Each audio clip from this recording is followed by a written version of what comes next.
Hello. Right, so coming up next, you're going to hear me talk through a post that I've wrote on Substack called "There's Got to Be a Way," um, and I just want to share really as well why it kind of came to me, why this post came to me. So I've been using a quote, and I'll quote it. I'll tell you what the quote is. I'm going to say it again as well in the voiceover that you're going to hear of the post. But it's the quote is: "Acceptance doesn't mean resignation. It means understanding that something is what it is, and there's got to be a way through it." And the part "there's got to be a way through it" is what kind of hit me. I thought, oh, I need to write something on that because for me, I've always got that in mind. You know, I've been recently diagnosed with yet another thing to be dealing with, and in my mind, I've got that thing in my head again that there's got to be a way through it. So, the what's coming up next will be me reading through this post that is sitting on Substack. I really hope that you enjoy it, and I hope that by listening to it or by reading it, that it just gives you a bit of hope and faith that there is a way that we can get through these things. It doesn't mean that we can just make our diseases magically disappear. No, but there's ways that we can make life better. And that's really the essence of the post that I've written. Anyway, I hope that you enjoy it. Take care. Bye-bye. There's got to be a way through it.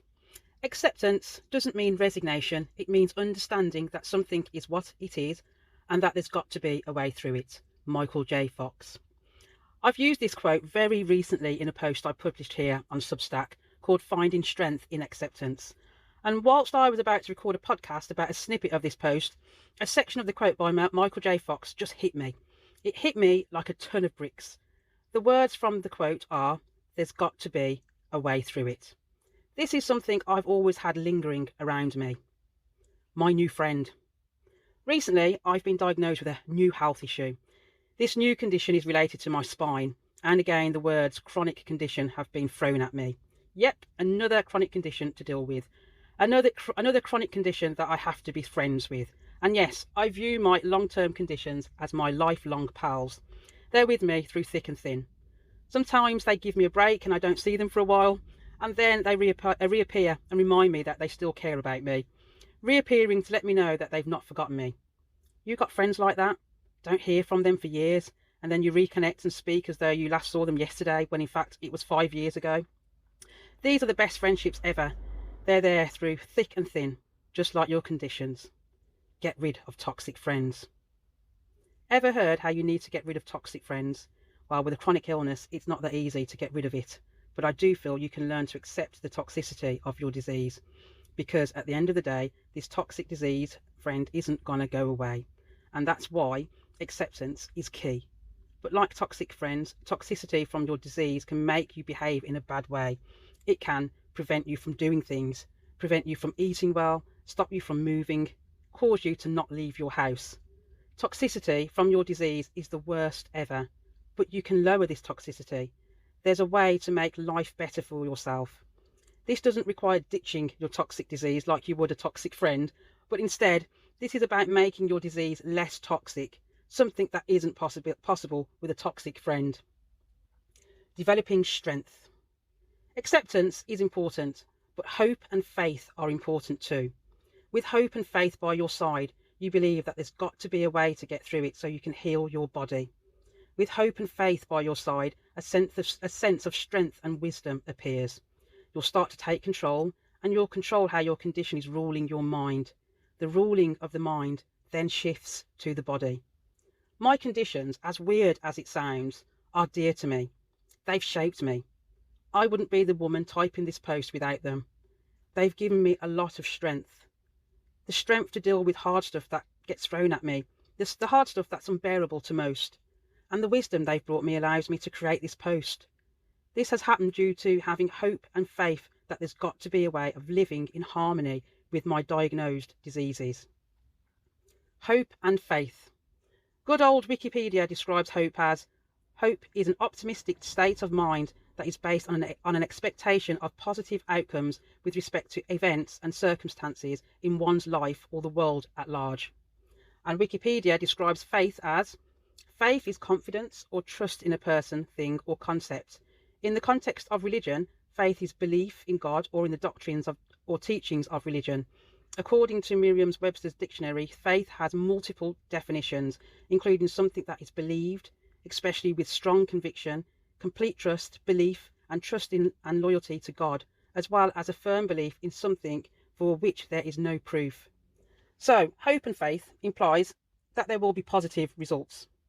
To have hope, we can't be pessimistic and live on negative thoughts. We must bathe our minds with positive thoughts because we know there's got to be a way through it. And faith is the strong belief, confidence, and conviction that there's got to be a way through it. You have to have hope and faith in what you choose to do to get through it, even if there's no concrete proof that the thing you're attempting to do will work. Now, I write and talk about health and wellness for chronic illness sufferers. I can't categorically say that what I suggest will work for you. All I can do is give advice and information about lifestyle changes and share my opinions. It's for you to pick out what you feel may work for you. But whilst you make changes to your lifestyle, you have to have hope and faith guiding you continuously. Without it, you'll keep on keeping on, staying stuck, not doing things and accepting that it is what it is, and this is my forever, when it doesn't need to be. The keeping on is quitting. I ain't quitting. Now, I believe sharing my ups and downs is good. This girl has got stuff going on too, And, as much as I'm writing for you, my invisible internet friend, this is for me too. So I was recently told that I have bulging discs and a condition called stenosis, which is the narrowing of the spinal canal. And so, yes, I have a new friend that's with me for life. But do you think this girl over here is going to let this condition stop me from doing things? Hell no, will I? Absolutely not. Never. I know there's got to be a way through it. Optimistic. So I live with optimism all the time. My glass is always half full. In fact, my glass is 90% full. Some may call this being naive, but my naivety has helped me a ton over the years, even if people don't get it. And yes, you'll get the naysayers, who are usually people that love and care about you. But the naysayers will put a ton of doubt in your mind. Why are you doing that? I wouldn't do that if I was you. You shouldn't do that diet. I wouldn't eat that if I was you. That exercise isn't good for you. I knew a person who did that and blah, blah, blah. You get my point, don't you? The naysayers, pessimistic people. You've got to love them. Always got something to say and scared of doing anything. But for us, there's got to be a way through it, people. Pessimistic people are the worst. They'll put doubt in your mind and you'll be scared to do anything. You've got this. So I feel it's crucial that we have an optimistic state of mind. Don't let pessimism rule your thoughts and mind. Letting negativity rule you is a sure way of not doing anything at all and letting things get to you. Stay strong. Have strength that you'll get through this mentally and physically.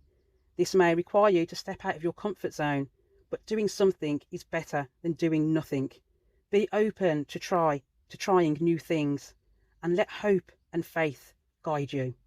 Because with hope and faith by your side, there's always a way to get through it.